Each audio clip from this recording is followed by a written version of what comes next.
Hi, I'm Rich Caruana, a researcher at Microsoft Research, and I'm going to talk about the value of interpretable machine learning when we're dealing with missing values. Before I do that, I want to thank some grad students who have worked with me over the years, Ben Lengerich, Yin Liu, Sarah Tan, and Shuzhou Zhang. Here's an outline. I'm going to just briefly introduce missing values. We'll talk about missing values and leakage.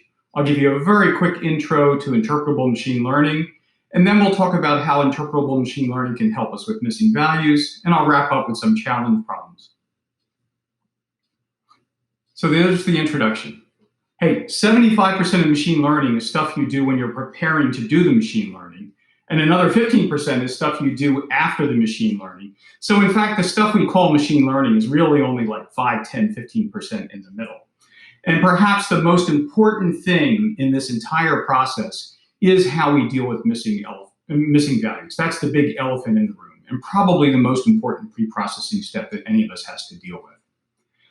Missing values are common in real data. A pneumonia data set I worked with, it turns out that 6% of the attribute values are missing, and one of the attributes is missing 61% of the time. So that's very common.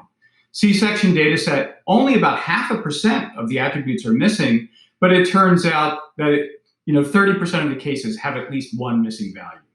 And if I looked at the UCI machine learning repository, say 15 years ago, it turned out about half of those data sets reported that they had missing values. And probably some of the data sets had missing values that they didn't even know about. Now, missing, of course, can mean many things. The ideal case is missing at random. That's usually the best case, and it's rarely true. So missing is usually not random. Sometimes in healthcare, which I'm going to use as my running examples today, missing means presumed normal, so we didn't bother to measure it. And often missing is actually causally related to either other attributes. For example, if you do this blood test, you'll get a bunch of values, but if you don't do the blood test, you won't get any of those values. Or sometimes if you do this test, then you would never do this test. So you can have something that's missing or not missing that's causally related to the values of other variables. The worst case, though, is often an attribute is missing in a way that's causally related to the outcome that you're trying to predict. And we'll talk about that. And in real data, it turns out missing can be even more complex than these sort of textbook examples. And I'll show you some of those. Dealing with missing data, some learning methods claim to be able to handle missing values. For example, there are some tree methods that can handle missing values of the attributes they test by going left or right with some probability, or always going where the majority of cases go. And then Bayesian methods, one of their strengths is that they can often deal with missing values in a fundamental way.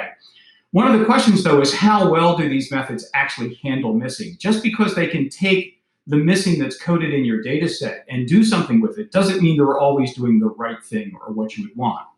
Now, one thing we can do is always throw away cases that have missing values, and then we won't have any missing values left in the data set. But in some data sets, you'll have to throw away most of the cases. There's a bigger problem, though. If missing is not at random, then throwing away cases can lead to bias in the samples that you're left with. So it could be a bad thing to do.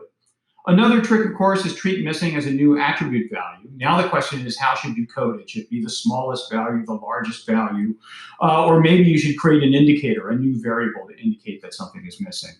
And that can be particularly problematic if there is a causal relationship between what you're trying to predict and the missing values that are in your data set. One thing we're going to talk about is imputing missing values, filling them in. And the nice thing is once you fill in the missing values, the data set is much easier to use. But if the missing values are poorly predicted, that can hurt the performance of all subsequent uses of the data set. So you really want to impute missing values carefully. I know one data set where the missing values were imputed not as well as they should have been, and then many, many papers used this data set with the imputed missing values, never knowing that there was a problem in the imputation process. So let's talk about leakage before we get into missing. It's been estimated that 50% of all data mining competitions have leakage in their data sets. So what is leakage? Leakage is when some input variables are giving you clues about the answer in a way that wouldn't be true at runtime when you're actually going to use the model in the real world. And a Best Paper Award was given in 2011 at KDD to a paper that talked about leakage in data mining and how to avoid it. So this was a really nice paper. I encourage you, if you're interested in leakage, to track it down. And leakage is an important part of the problem in missing values. So one example of leakage that I ran into early on in the 90s was a pneumonia data set. And it turns out Some of the patients are hospitalized, and if they're hospitalized, then they have a bunch of lab test results that are only measured in the hospital.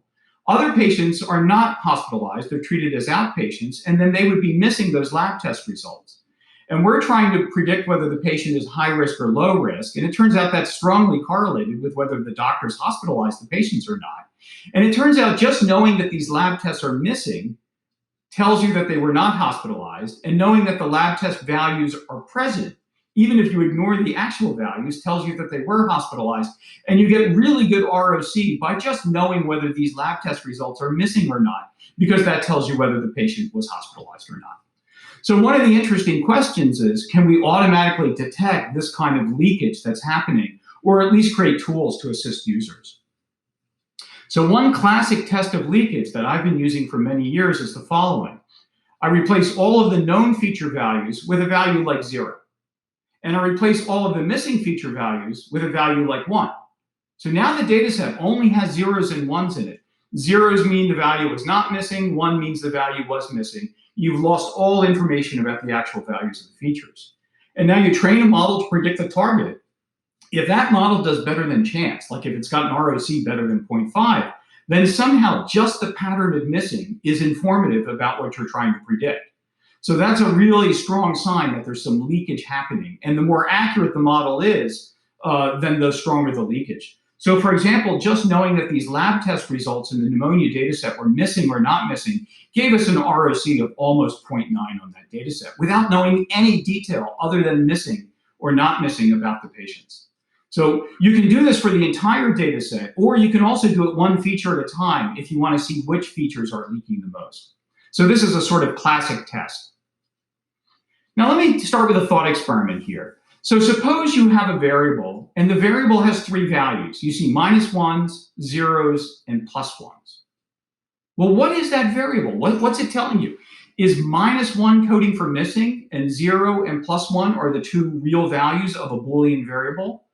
Or maybe -1 and +1 are the real values, and 0 means missing, right? Or maybe it's just a variable that has 3 values, -1, 0, and +1, and there's no missing at all. How do you try to figure these things out from the data? Well, one thing you could do is try every possible coding, train models, and see which gives you the highest accuracy. The problem with that is the one that gives you the highest accuracy is often the one that has the highest leakage, and leakage is a bad thing, or we wouldn't call it leakage. So that's really not the best thing to do. Now, it might seem that automatically solving the coding missing value problems is impossible, but as we'll see later in the presentation, intelligibility can really help us here. But before we do that, let's talk a little bit about what it means to impute variables safely. So let's talk about imputation. Well, one thing you can do is just throw away cases with missing values. That yields a biased sample of the remaining cases, and sometimes you have to throw away too much data. So you're not going to do that. So you're going to impute. Now, you could impute the simple way with like the mean of a variable or its median or some other fixed value like a -1 or a 0 or a +99, something like that. The problem is if you use a fixed value, machine learning is usually smart enough that it'll figure out that fixed value, and then it'll cause leakage if it can, or even other problems, which I'll show you later. In some settings, this would actually be okay, but in a lot of settings, it's inappropriate. And the accuracy that you'll often get because of leakage is often going to be optimistic. So the question is, do you know if the imputation method that you like to use is going to leak information or not? And once you've done imputation, you can't use the classic test anymore. And that's because the classic test was filling in things that either were or were not missing. And now there's nothing missing after imputation. And you can't just look at whether the accuracy goes up or down, because that'll just signal when you're getting more leakage. So the best bet is going to turn out to be looking at one of these interpretable models that we'll get to later. So let me show you a trick, though, for imputing missing values without introducing bias into the data that would cause leakage. And this is a paper from 20 years ago that we published in AI Stats. So we're going to use machine learning, of course, to predict the missing values. But there's a chicken and the egg problem, which is we have missing values peppered throughout the data set, and yet we want to do prediction on this data set to fill in the missing values. So how do we do that when all the other features might also have missing values as well? Like, how do we train the first model when there's missing values? So we're going to use an EM imputation method that's based on k-nearest neighbor. And what we're going to do is just build a model of the data values, ignoring the missing values. So that would be, say, a distribution of the values for each feature, just a simple histogram of values. And then we'll use that model to estimate the missing values. We'll draw randomly, perhaps, from that distribution. Those are not going to be very good predicted values. We're going to make them better in a second. Then we build a model of the data to try to predict each column's feature. So we'll try to predict the first feature using all the other columns. And now we have a data set where we filled in, in a preliminary way, all of the values that were missing. So we now have a complete table of data, and we can actually train a model to predict values for feature A, for feature B, for feature C. And then what we'll do is we'll use that new model to re-estimate the missing values that we had filled in with, say, the mean before. So now we have a better estimate of all the missing values because we've got this model. Now we have a better estimate of all the missing values in the data, and now what we do is retrain the models to predict column A, column B, column C. We have a better model now, so then we fill in the missing values again using this better model, and then we just keep repeating that process until it converges. So what we keep doing is we keep filling in the values with the latest model, and then training a new model on the new filled in table, and fill in the values again, keep repeating until convergence. Let me give you a simple case of that. So here we've got just 9 cases on the left here, 1 through 9, and we have 5 features, A, B, C, D, and E. And this is a full table, of course. There's no missing values here at all. So let's throw in some missing values. So these question marks now indicate missing values in the table. Maybe missing at random, maybe not. It doesn't really matter. So now what we're going to do is we're going to figure out, well, for feature A, what's the distribution? Well, we've got 2 9s, a 1, a 2, an 8, and a 5. And we're just going to fill in values of A from this distribution randomly drawn. So for example, we put a 5 here, we put a 5 here, and we put a 1 here. These are not very good estimates, by the way, because we just randomly drew from the distribution. And we did that for all the other missing values for all the other features. Now the important thing is we have a full table. It's not a very accurate table because the missing values have been, let's say, weakly filled in. But now we can train a model, say, using features B, C, D, and E to predict values for A. And we can train a model to predict values for B using features A, C, D, and E. And what I'm going to do is use k-nearest neighbor here, and that's because k-nearest neighbor saves me the step of having to train a model, because in some sense the database is the model in k-nearest neighbor. I just need to keep finding who the nearest neighbors are. So what I'm going to do is I want to fill in a new value here for case number 2 for value A. And what I'm going to do is look for the nearest neighbor to case number 2 among these other cases, 1, 3, 4, 5, 6, 7, and 8, and 9, using just B, C, D, and E in k-nearest neighbor. So I'll find what that nearest case is, and then I'll find the nearest case that never had its value missing. So that way I'm not drinking my own Kool-Aid. I'm always going to fill in with a value that was a real value. So we do an iteration like that, and you might notice that some values have changed. So for example, look at this value here at the bottom of the B column. You'll see that we originally filled it in with a 2, and now we're filling it in with an 8. And here's a value that changed in the C column. It went from a 9 to a 6. Okay, and why are they changing? They're changing because nearest neighbor is now looking for the nearest neighbors and trying to make better predictions for these missing values. But we can do that again now. We have an improved, hopefully improved table here. We run k-nearest neighbor again to re-impute all the missing values, and now we see that there's fewer changes. So for example, a change is happening here in the D column, where what was a 5 is now getting predicted as a 9. And as we do a number of iterations on this, it'll converge pretty quickly. So in fact, if we do it on a more complex data set than this, we see that the biggest change happens in the first iteration. That's to be expected. The first imputation was terrible. It was just values chosen randomly from the distribution.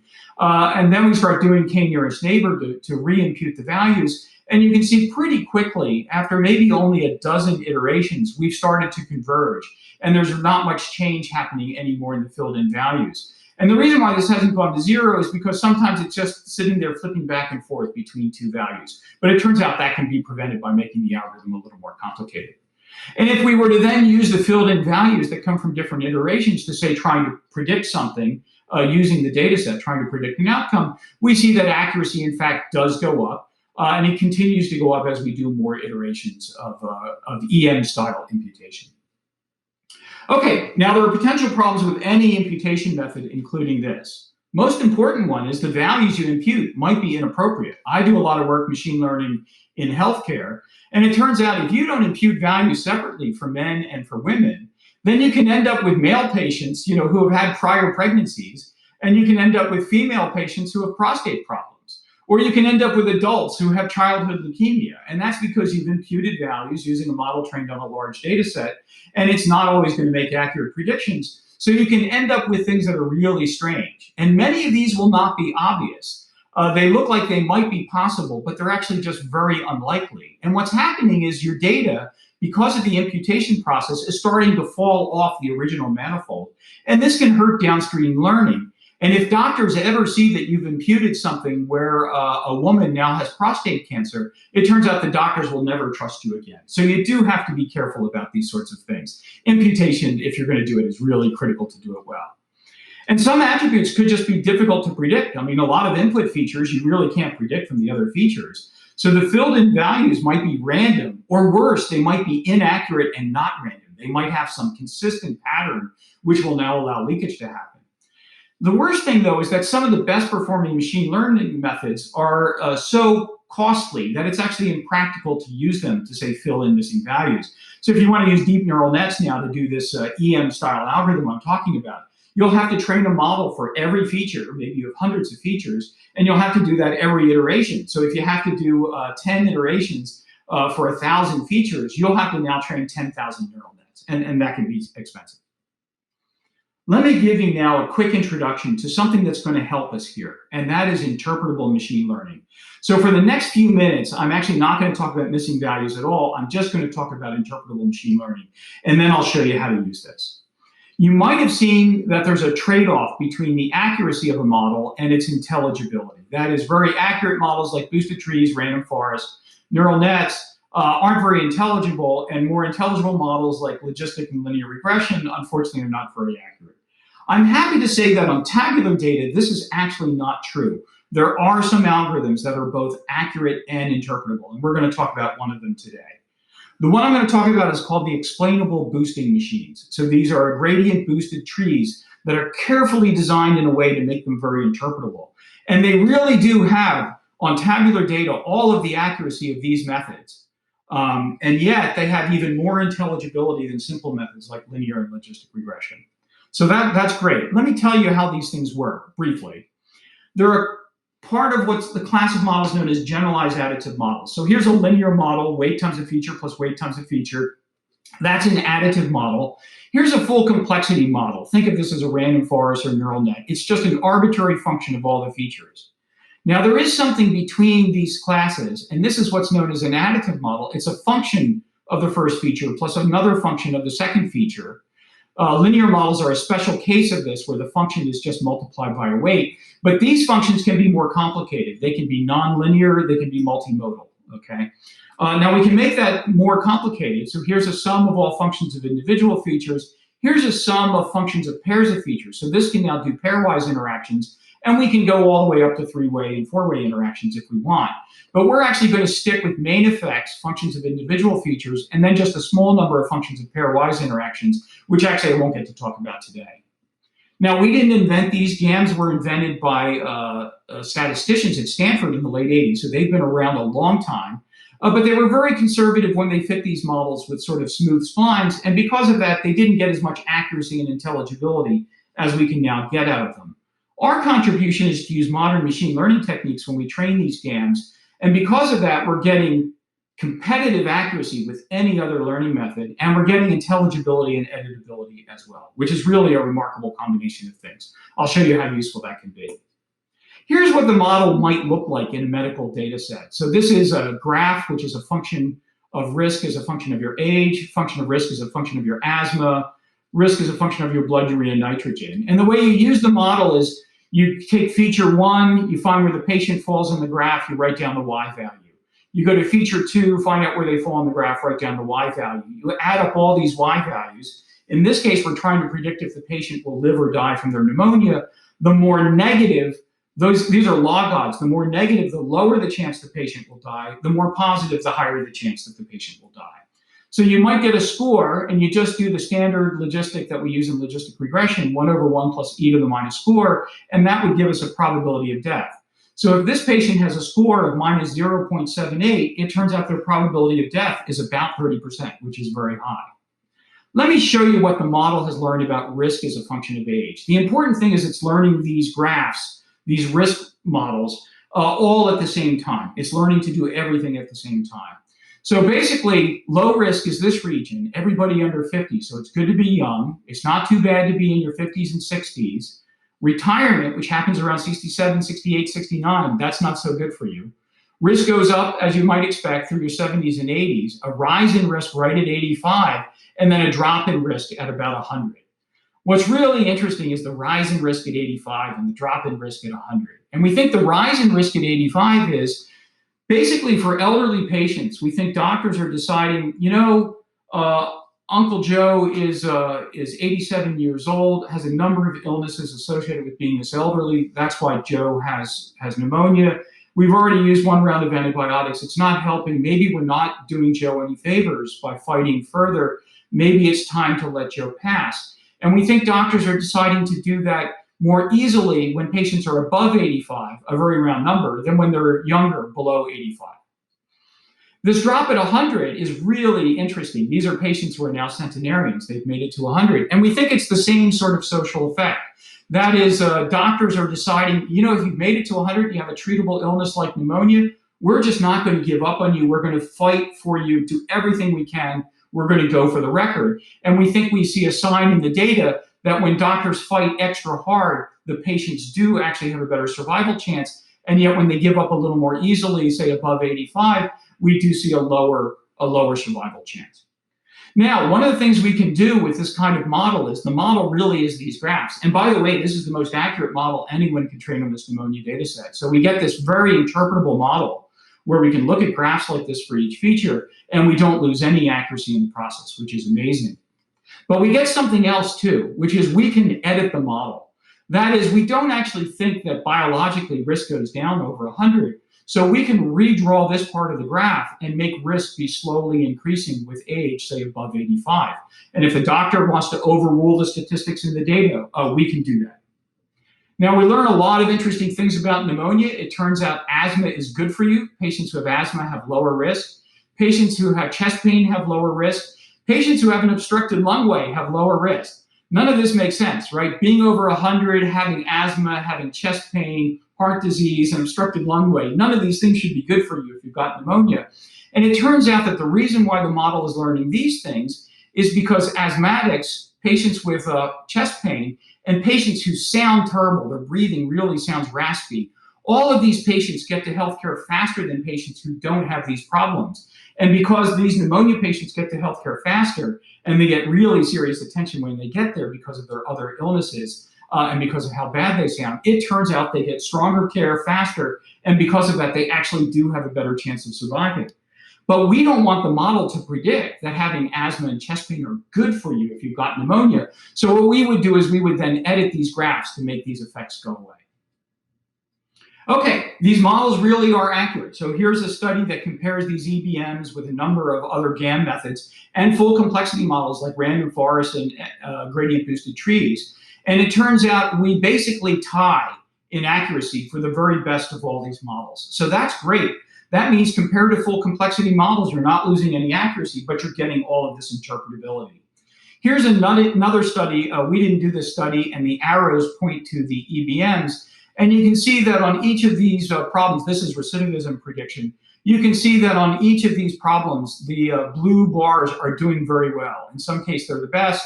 In some cases, they're the second best. And that's true for 2-year recidivism and for 6-month recidivism. And in this paper, they basically said they observed that the very best interpretable models, the EBMs, seem to perform about as well as the best black box models. And then yet here's another study which is comparing EBMs with deep neural nets that are trained to be interpretable. And once again, we're seeing that the EBMs are doing competitively with these other methods. So that's great news that you can get intelligibility and accuracy at the same time. So now let me show you how you can use these interpretable methods to handle missing values, to understand what's going on with missing values. And I'm going to do that with 3 case studies. The first one is the MIMIC-2 data set. This is a data set of how high your chances of dying now that you've been put into the ICU, that you're in critical care. So I'm just going to look at one of these features, and it's called PF ratio.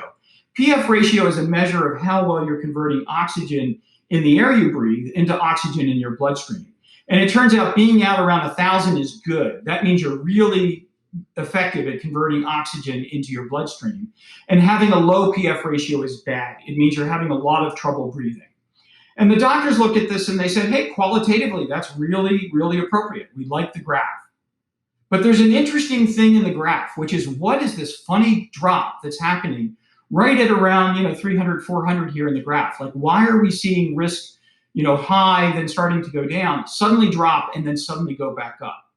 So one of the things we asked the doctors was, what is going on here? Does it make any sense to you? And the doctor said no, they didn't understand what was going on. So we thought, oh, maybe it's a round number. We see lots of round number effects in data sets because people change their behavior at round numbers. Doctors use round numbers just like everybody else. Or maybe it's a number like 18 or 21 or 55 or 100 that have a lot of meaning to humans. It turns out it's not a round number, it's 323. And we thought, oh, maybe it's a round number in metric units and this has been converted to English units. And the doctor said, no, these are the original units of the data. So that's not the answer. So we just started fishing around, doing some detective work. And we asked, well, what's the mean of this feature over the data set? And it turns out the mean of the feature is 323.6. It falls exactly here where the bump is. That's a really strong clue. So the next question is, were there ever missing values in this data set? And if so, might they have been imputed with the mean? And sure enough, it turns out there were missing values in the data set and they were imputed with the mean.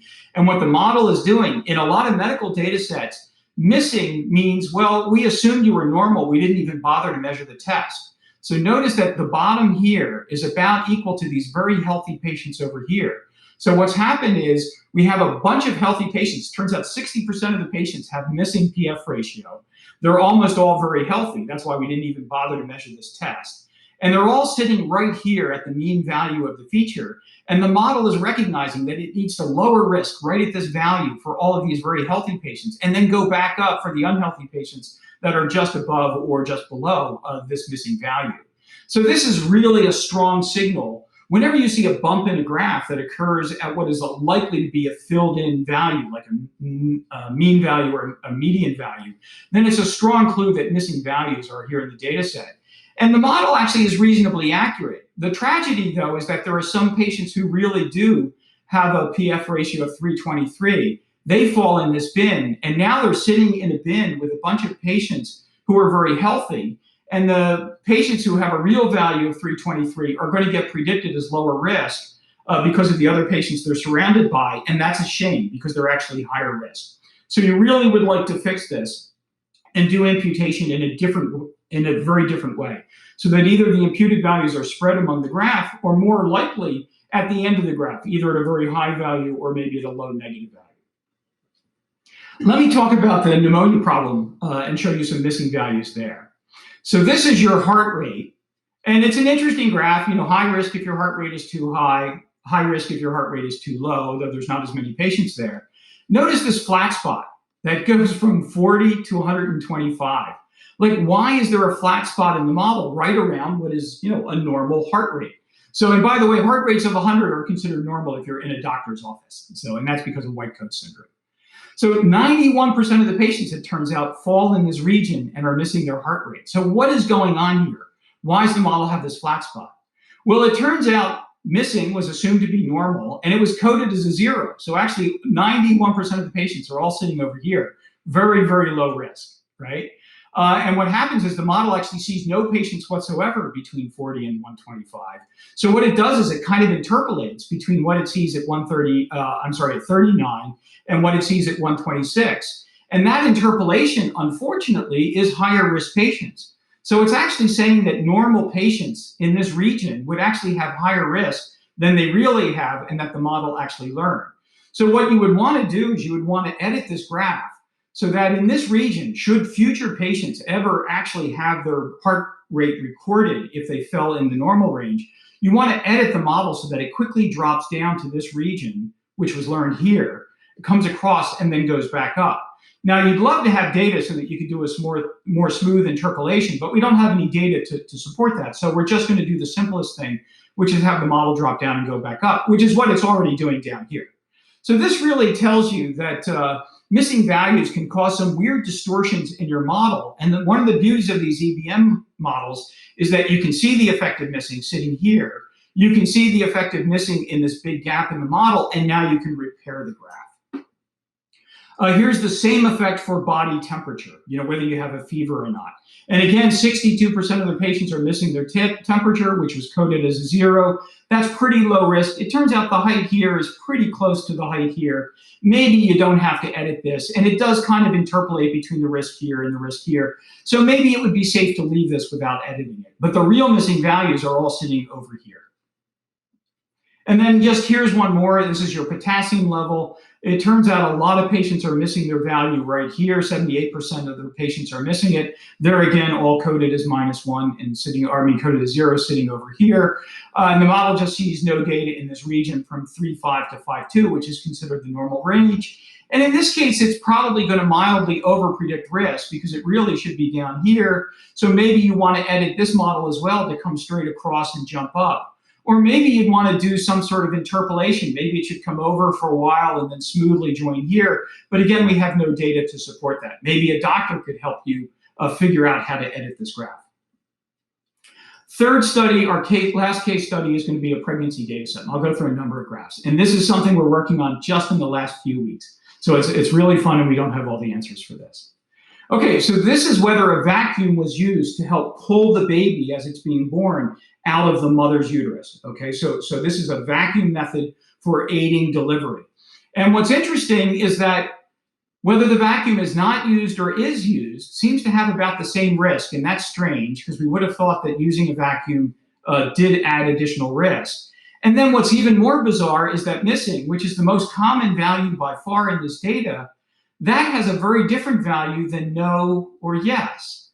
So that's really kind of strange. So we would have thought that missing meant, not recorded, assumed normal, which would be no. Why is missing such different risk from no?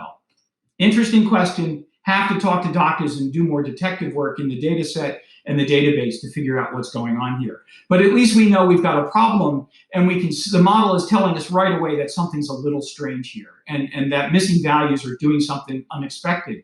Maybe it's just a case of leakage, and we need to figure out how leakage is happening. Now here's whether forceps have been used to deliver the baby, and forceps are used a lot like vacuum is used. They're just two alternate methods for the same problem.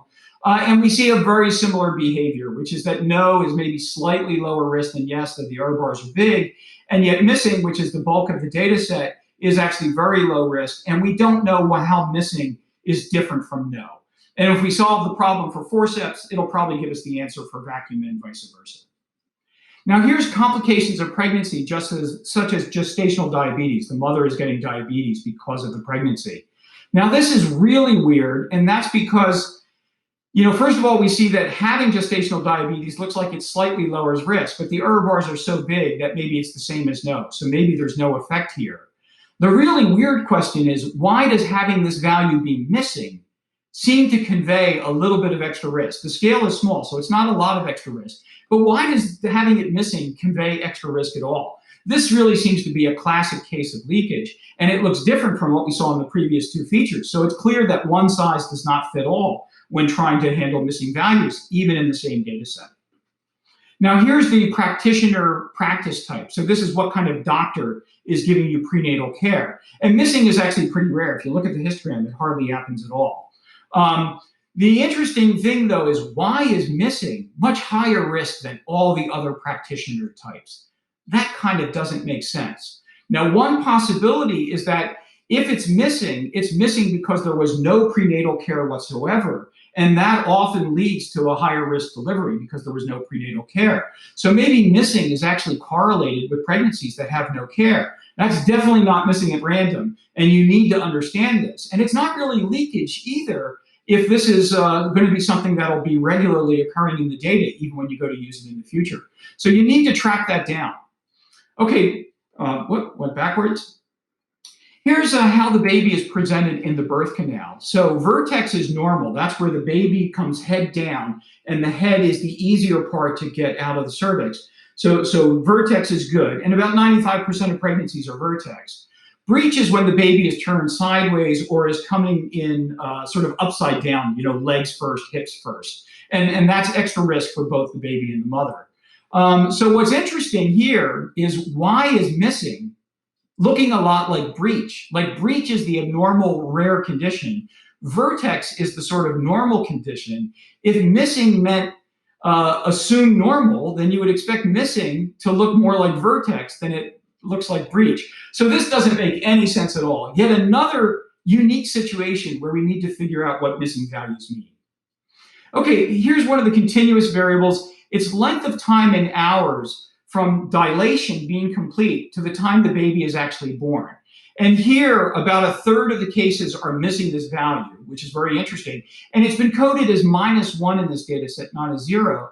And it's coded as -1, and that's because 0 actually means something. You can have 0 time from dilation to delivery. So you don't want to code things as 0, because that would collide with a real value. So it's coded as -1. It doesn't look like it hurts the graph too much. For some reason, missing is a little higher risk than most of these other values. So maybe that, again, is a sign of a pregnancy that's coming in very late, and they don't even have time to record these values. You can see it is a large fraction of the data set. So you would like to track this down so that you can figure out, should this be coded here, or maybe it should be coded over on the right-hand side of the graph.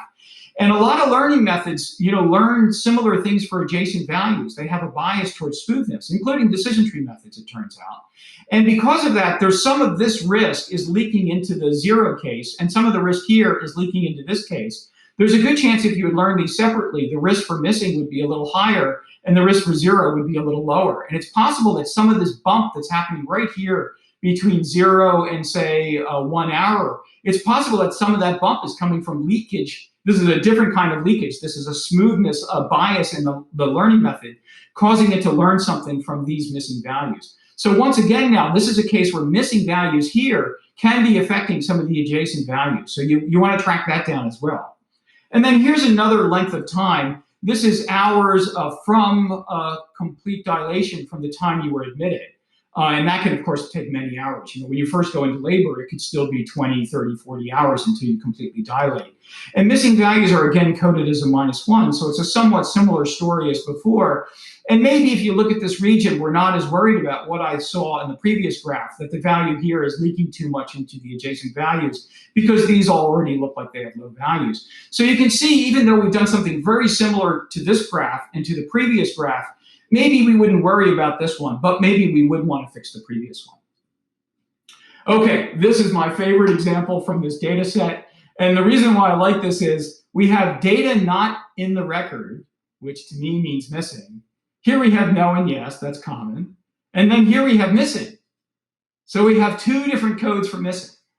And I don't know what the difference is between data not being in the record and data being missing. And what's even worse is the model is telling me that these are different. That is, that data not in the record means something different with respect to risk than missing means. So I have no idea what's going on. And because of intelligibility, we know we've got a funny problem here, that we really have to track that down.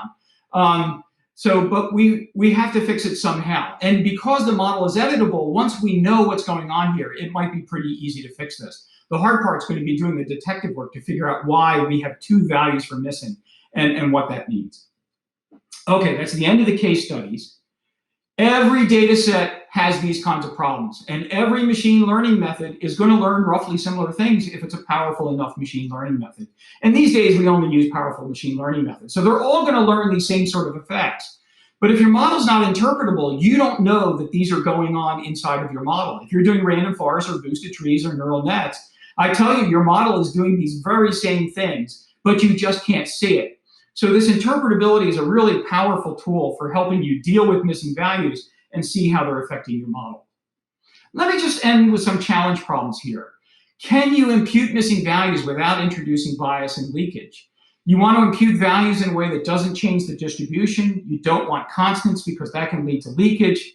The easy answer, of course, is impute with just random values selected from the features distribution, like we did to kick off that EM method. The problem with that is it's not really it solves the leakage problem, but it's not really an effective imputation method. Can you do better than that? And sure enough, we have this EM algorithm that we think does better than that. We're not able to prove that this doesn't create leakage, but we're pretty sure because it observes the conditional structure and the distributional structure of the variables. We're pretty sure it has very low or maybe no leakage in it. But can you do better than this? Or if you're using random forest missing value imputation, how is that with respect to leakage? Is that better than this EM method, or is it worse? Can you auto-detect why the values are missing? The classic test can help you detect missing at random, either in a single feature or in all the features. And that's because if you do the classic test and your ROC or your accuracy is baseline, then there's a good chance that you had something like missing at random, or that the variables that happen to be missing were just not informative in the first place, so you don't have to worry about them. Also, could you auto-detect that there was missingness in the data and that somehow it was coded for? And you might remember this -1, 0, +1. Like, is this missing values are 0 or missing values are -1, or is this just a 3-value variable with no missing whatsoever? You might think you can read the spec for the data set. You should never trust the documentation. I worked on a paper years ago where we were told all missing values were filled in with -999 to make them really clear. And it turned out there were a lot of missing values that were actually coded as -9. And some of the variables actually went beyond -9 into the negative zone. They went, to -50. So we had some variables coded as -9 that we treated as real values as opposed to treating them as missing. And that's because the spec was wrong. So if possible, you would love to have tools to help you with, because you don't want to trust the spec. Now, you'd love to be able to detect automatically what's going on, and that seems very hard because you can't use accuracy, because accuracy will just tell you when you maximize leakage. But intelligibility actually does give you some clues here, and we really like to use intelligibility. You'd also like to be able to auto-detect if missing values have been filled in, and that seems like it's even harder than detecting that there are missing values in the first place. But for example, in this PF ratio case, we could easily detect that missing values were filled in. Anytime you see a bump in one of these graphs occur right at the mean value or the median value, or occur at 0 or plus a very large value, that often tells you about the missing values. So we see very strong signals of certain kind of imputation processes in these models. Let me tell you about some active research, and then we'll stop. Lazy learning. One way to do this is a patient comes in, they're missing 2 values, throw those 2 columns away in your training set, train a model using all the other features which aren't missing, hopefully. They're not missing for that test patient. And now you've got a model which is custom designed for that particular patient. You don't have to fill in the missing value for the patient. Now, this can be expensive if your models are expensive, and that's why we use K-nearest neighbor. It turns out this works really well with the additive models, and that's because additive models are additive, and if you know you don't have this feature's value for this patient, you can just ignore the contribution of that graph, and it doesn't damage the model to ignore the contribution of a few of the graphs if the patient is missing that value. So this is yet another beautiful connection between explainable models and missing values. You'd really like to have a better algorithm for imputation and predicting with missing values. Maybe there's a way for us to do an even more sophisticated combination of this EM-style imputation with our explainable boosting machine models. Maybe we can do even better than we're doing now.